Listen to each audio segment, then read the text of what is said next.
justiça. Esse é o trechozinho ali de Apocalipse, capítulo 22, verso 11, que é a divisa dessa semana. E eu, desde o primeiro momento, me deparei com essa pergunta, porque me parece que, ao contrário, todo o ensinamento da Escritura aponta para o fato de que o ser humano tem uma natureza pecaminosa, tem uma natureza caída, tem uma natureza que o afasta de Deus. O ser humano tem uma natureza injusta, na verdade.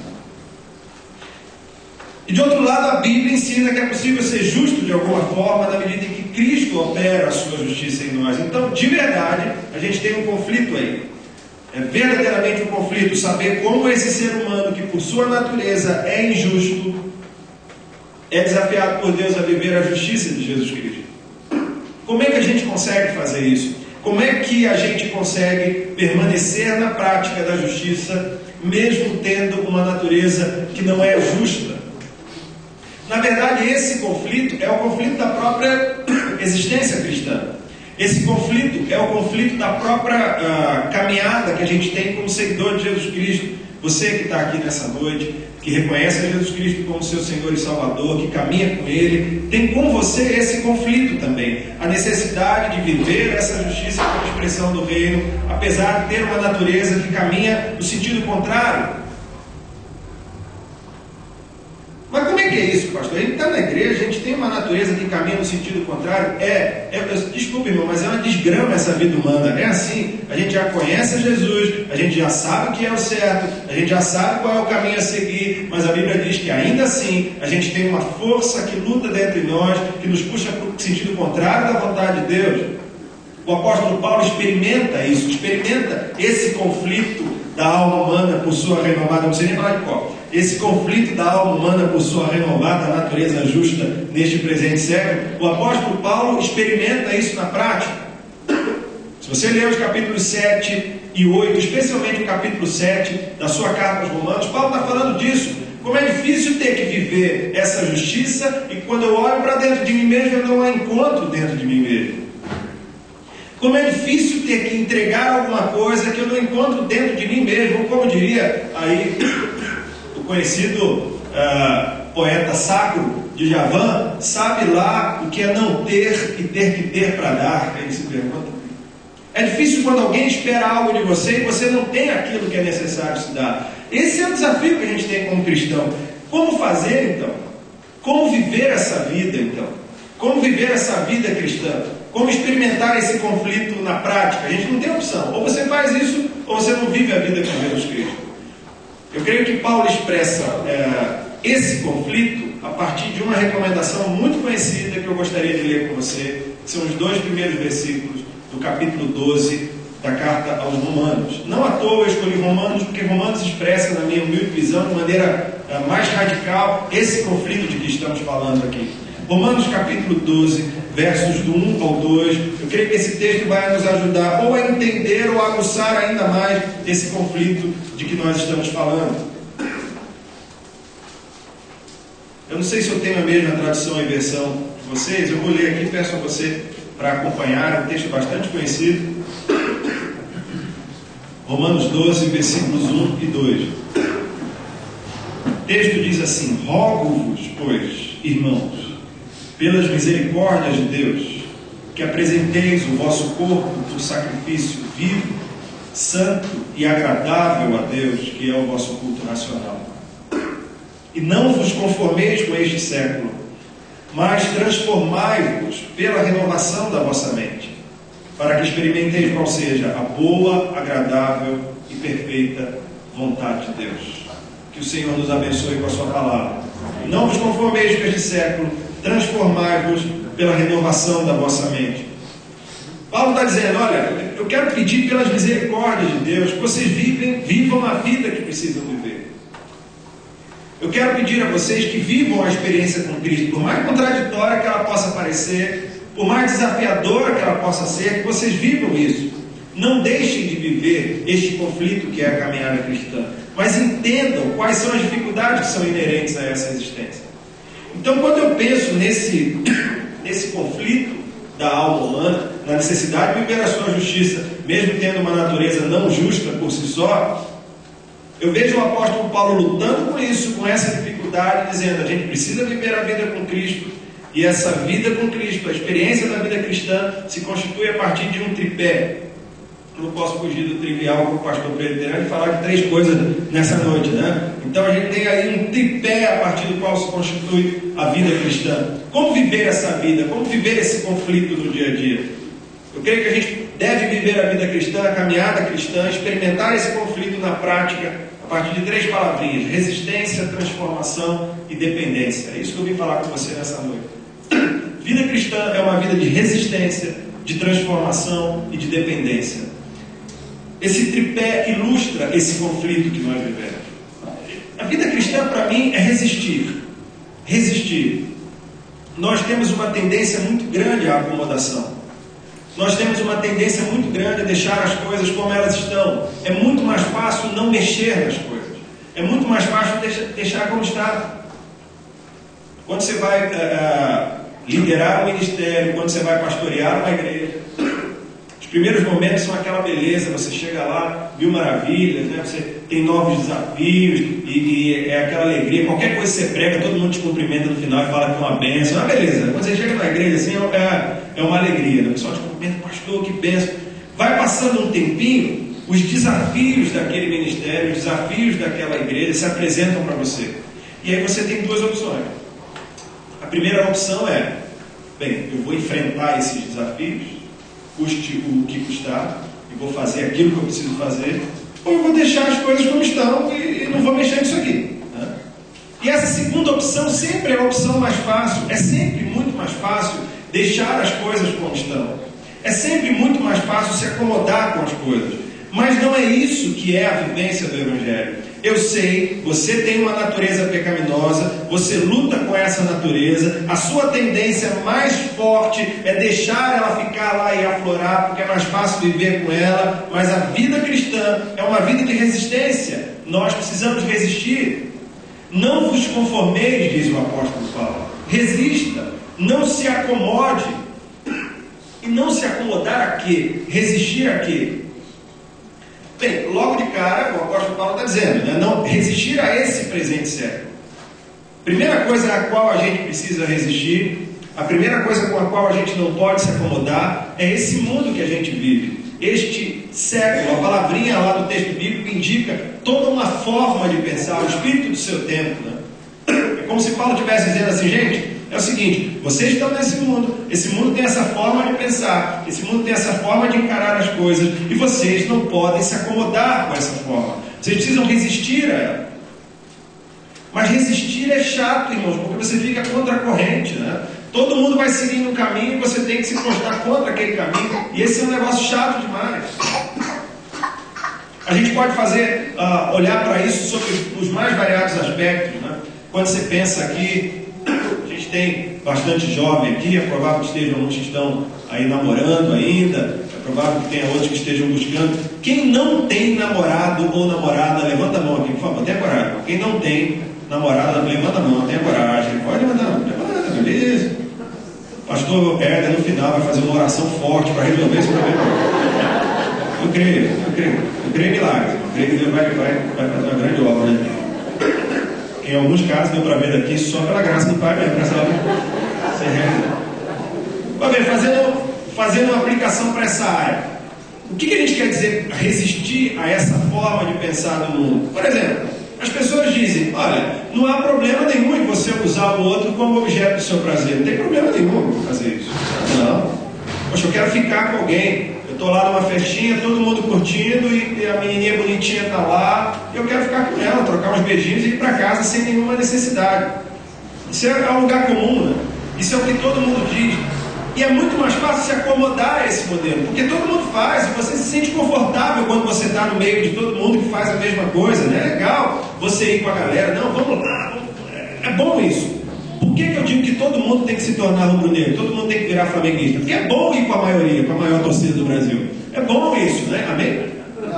Rapaz, é engraçado isso. Você passa uma vida inteira acostumado a ver flamenguista em tudo quanto é lugar, e vem para São Paulo, é uma luta muito grande, uma tribulação, meu irmão. Isso tá vendo aqui? Mas é assim, é bom você estar junto com a galera, é bom você estar com todo mundo. E de repente você chega e fala: não, eu não faço isso. Eu converso muito isso com adolescente cristão.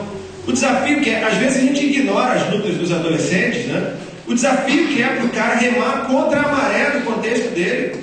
Quando todo mundo diz que não tem nada a ver, quando todo mundo diz que não tem problema, e o cara tem que chegar lá e dizer, não, tem problema sim, eu não faço isso, eu não acredito nisso. Isso é resistência. Isso é não se conformar. Eu não vou aceitar o que esse padrão que é imposto para mim, eu não vou aceitar. Eu me lembro quando eu era adolescente, faz algum tempo, né, já? Quando eu era adolescente, e olha que eu nunca fui aquele adolescente, sempre tive na igreja, mas nunca fui aquele adolescente padrão ali da igreja. Filho de pastor, daquela coisa toda, sabe que era um negócio complicado, né? E tinha lá o cabelo grande, era roqueiro, estava ouvindo um rockzinho do pessoal, queria até bater uma cabeçazinha aqui, mas como é que era, meio gripado, ia sair com a dor de cabeça.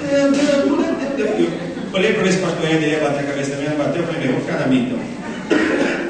Mas eu lembro ali que às vezes eu estava com os amigos da escola, militava no partido político, era todo mundo muito louco, né? Assim, depois quando eu fui para a faculdade. E as pessoas diziam assim para mim, uma crítica que eu sempre ouvia é, Cristo, por que você continua na igreja? As pessoas te obrigam a seguir, todo mundo tem que seguir o rebanho. Olha as palavras que se usam lá, ovelha, rebanho. Quer dizer, é todo mundo igualzinho. Você tem que fazer o que todo mundo faz. E eu assim, eu não tinha o senso crítico que eu tenho hoje, mas eu já percebia algumas coisas, né? Eu conversava com a turma e falava, gente, peraí, vocês acham que vocês não são ovelhas? Vocês acham que vocês não estão num grande rebanho? Eu não, eu tenho coragem de chegar aqui e dizer, não vou fazer. Vocês não têm coragem. Vocês seguem um padrão que é imposto e não conseguem se livrar desse padrão. Eu resisto ao padrão. Eu quero caminhar na contracultura. Vida cristã é uma vida de resistência. Não aceitar o que o presente século te impõe, goela adentro.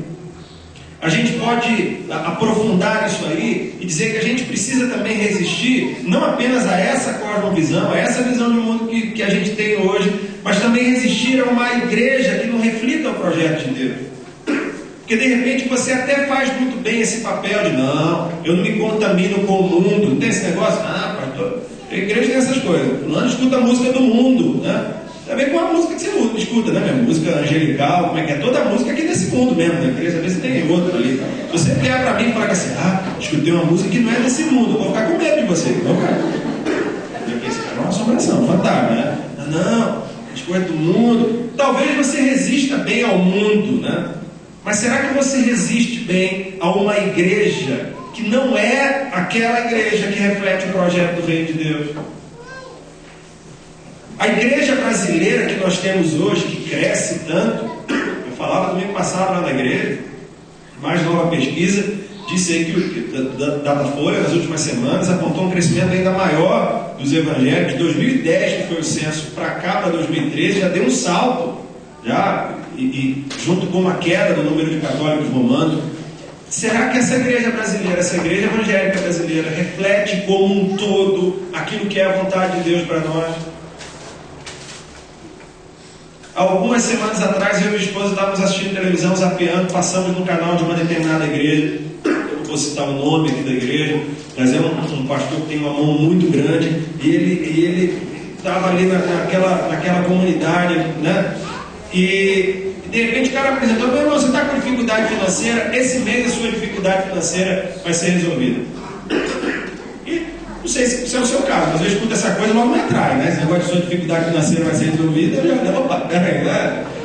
Olha, você está com dificuldade financeira, ela vai ser resolvida. Tome aqui o saquetel do dízimo em dobro. O saquetel, eu falei, meu Deus, o saquetel do dízimo em dobro. Era um saquinho, era assim, você colocava 20%, pastor, vai aprendendo, viu? 20%. Você colocava isso, você colocar 20%, a bênção vai vir em dobro. Eu falei, rapaz, o que é isso? E aí eu comecei a me lembrar daquele pessoal que fazia o dízimo da Trindade, sabia dessa, né? 10% para o Pai, 10% para o Filho, 10% para o Espírito Santo. Gente, que coisa louca, né? E aí quando você começa a mudar um pouquinho de canal e ver o tipo de evangelho que é apresentado hoje em dia, você se pergunta, isso é a igreja de Cristo? Isto é a igreja que Cristo veio trazer? Não se conforme, você precisa resistir a esse modelo de evangelho também, que é um evangelho falso, que não é o Evangelho de Jesus Cristo. O apóstolo Paulo ensina a ter essa atitude também. Ele diz: meu querido, ainda que venha um anjo dizendo trazer um Evangelho, e esse Evangelho for oposto a esse Evangelho que eu entrego para vocês, que tem seu fundamento, sua raiz e sua base em Jesus Cristo, que seja amaldiçoado esse anjo, que seja anátema, resista. Resista a uma religião que vai contra os valores do reino. Resista ao mundo, mas resista a esse Evangelho falso também. E eu posso lhe convidar a ser ainda mais profundo e dizer que nós precisamos resistir a nós mesmos, porque o grande campo de batalha que nós temos é o nosso próprio coração. É por isso que eu comecei brincando. E quem disse que a gente tem uma alma justa? Quem disse? É aqui no nosso coração que se encontra o grande campo de batalha. Essa é a grande luta que nós devemos travar. Resistir aos nossos próprios impulsos. Resistir à nossa própria natureza pecaminosa. Essa é a guerra. Eu estava falando do livro do Russell Shedd ali. Eu disse: rapaz, você veja que és profeta, porque eu vou citar esse livro aqui hoje, né? Nessa minha época de adolescência também estava na moda, começando a chegar aquele esquema da batalha espiritual. Só se falava em batalha espiritual no Brasil. E era artigos sobre isso, congresso, era aquela senhora que tinha deusa Etioca, deusa Ipioca, enfim. E vinha, falava, e eu ia em tudo quanto é congresso, essas coisas. Eu gostava, adolescente. Eu sempre gostei desse negócio, assim, né? Era as três coisas que eu gostava: Jornada nas Estrelas, Guerra nas Estrelas e Batalha Espiritual. Já tudo muito parecido. E X-Men, também já tudo muito parecido. E aí eu lembro que teve um acampamento de carnaval, que veio um camarada, muito amigo meu hoje, o pastor de Salvador, e ele veio dar uma palestra sobre batalha espiritual, e ele ensinava todos, falou: existem 3 níveis de batalha espiritual: o estratégico, o tático e o solo. Eu falei: rapaz, que coisa louca. E eu ficava ali: o solo é você ali, o capeta vem, você repreende. Eu estava naquela fase de, né, eu queria que aparecesse um capeta na frente para expulsar, né? Eu dava assim, já, manda o diabo aqui, porque eu achava aquilo máximo.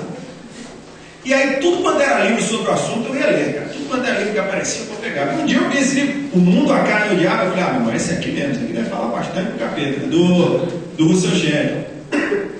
E eu fui ler o livro, e é um livro, né, até hoje é um dos livros que eu recomendo, um dos poucos que sobraram daquele período que eu posso recomendar hoje em dia ainda, né?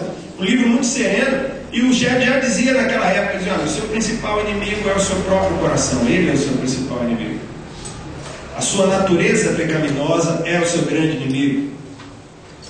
Porque você pode conseguir resistir a esse mundo, você pode conseguir resistir à investida do diabo, mas se você não cuidar de você mesmo, você vai tropeçar pelos erros do seu próprio coração. A nossa grande luta é contra a tendência que nós temos a assumir o controle da nossa própria vida e dizemos para nós mesmos que nós somos os senhores de nós mesmos. Talvez a gente comece a ganhar essa batalha ao assumir que nós não somos donos de nada, que nós estragamos as coisas quando tentamos fazer do nosso jeito, e assumir que Deus é o Senhor das nossas vidas, que Ele é o dono e que Ele precisa fazer as coisas do jeito dele. Resista, meu irmão. Resista a qualquer tentativa de autojustificação. Resista a qualquer tentativa de fazer de você mesmo a sua alma justa. Resista. Você é incapaz de fazer com que você se torne justo. Você não tem força suficiente para isso. Deixa com quem pode fazer. Deus pode fazer essa obra. Resista. Resista a esse sistema de coisas do mundo. Resista ao evangelho que é falso. Resista ao pecado do seu próprio coração. A vida cristã é resistência. Mas eu disse que esse conflito que é a vida cristã pode ser expresso em 3 palavras. A primeira é a resistência. A segunda é transformação. E a resistência pura e simples é inócua. Se eu fico só resistindo, não apresento nada, isso não vai chegar em lugar nenhum. A gente sente um prazer mórbido em destruir, mas poucos querem ter o trabalho de reconstruir, né? Então a gente gosta muito de criticar as coisas, a gente gosta muito de dizer que está errado. Ah, não, isso não pode ser assim, isso não pode ser desse jeito, mas a gente não tem proposta a apresentar. A gente não diz como é que as coisas devem ser.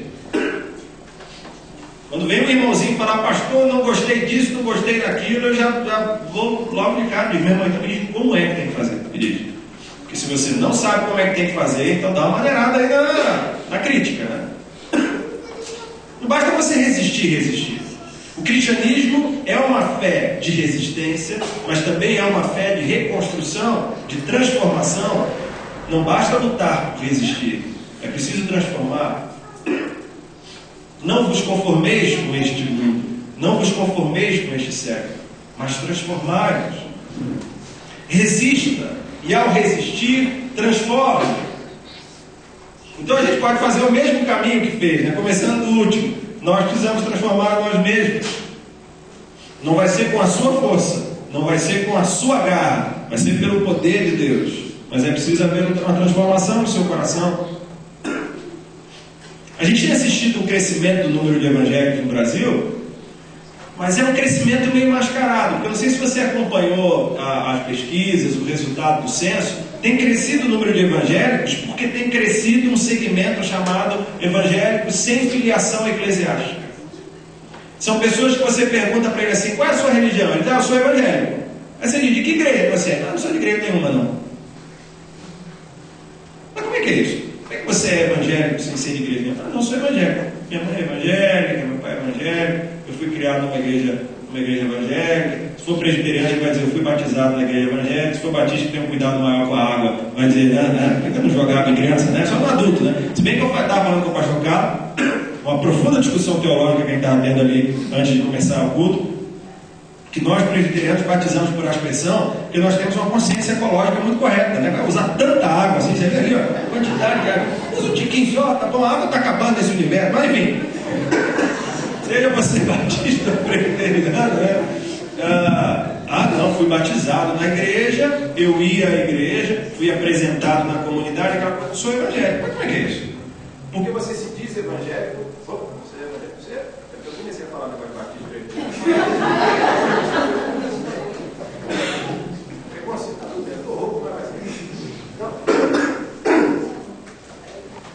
Quer dizer que é só você falar que é evangélico, que você vira evangélico? Você chegar e falar: prazer, o que você é? Ser humano? Não, elefante. Porque eu falei que eu sou um elefante, eu me tornei um elefante. Claro que não, claro que não. Mas esse é o retrato da igreja que a gente tem hoje em dia. Pessoas que se dizem seguidoras de Jesus Cristo, mas que não tem nada a apresentar. Meu irmão, se você não tem o seu coração transformado, se não há uma mudança na sua vida, então você pode ser religioso, mas você não é seguidor do Evangelho de Jesus Cristo. Porque o Evangelho de Jesus Cristo é o poder de transformação. O apóstolo Paulo também ensina isso. Ele não se envergonha do Evangelho, porque o Evangelho é um poder de transformação.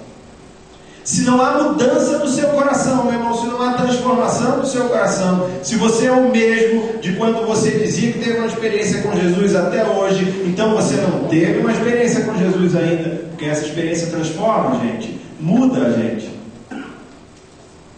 Não basta resistir ao pecado que habita em você, é preciso assistir mudança no seu coração. Quantas vezes a gente é paternalista com relação aos nossos próprios pecados, aos nossos próprios desafios de santidade?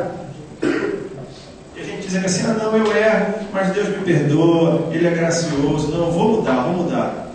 E aí semana que vem a gente está fazendo as mesmas coisas, né? A gente diz: não, mas Deus é gracioso, Deus perdoa, eu vou mudar. Meu irmão, não abusa da paciência de Deus, não, irmão. Pelo amor de Deus, não faça isso, né? A gente está pregando durante esse ano de 2013 lá na igreja a série de mensagens do livro de Gênesis, né? E a gente terminou domingo passado a história de Noé. E eu disse isso algumas vezes para a igreja, né? Noé ficou pregando 120 anos ali, a Bíblia diz isso. A turma olhou e falou: meu irmão, esse cara está pregando 120 anos, não aconteceu nada, né? Vamos esperar mais um bocadinho, não vai acontecer nada não, vamos lá, 120 anos, você imagina. Meu irmão, a paciência de Deus é grande, não há dúvida nenhuma. A longanimidade de Deus é grande. Ele esperou 120 anos, mas teve uma hora que ele fechou a porta e ninguém mais entrou, né? Diz o Novo Testamento que nós estamos vivendo hoje os dias da longanimidade do Senhor. Não tente a paciência de Deus, não faça isso, meu irmão. A gente é muito paternalista com o nosso próprio pecado. Não, Deus não vai ligar. Não, Deus é bondoso. Aí quando Deus dá uma apertadinha, a gente reclama com Deus. Alô, Senhor, com brincadeira, por que o Senhor fez isso? Porque Deus está querendo mostrar para você que não basta resistir ao pecado, tem que ter mudança de vida, tem que ter mudança de coração. Esse é o projeto que Ele tem para a gente, mudança, metamorfose, uma mudança radical, né? A palavrinha lá no original é essa, metamorfose, exatamente aquilo que acontece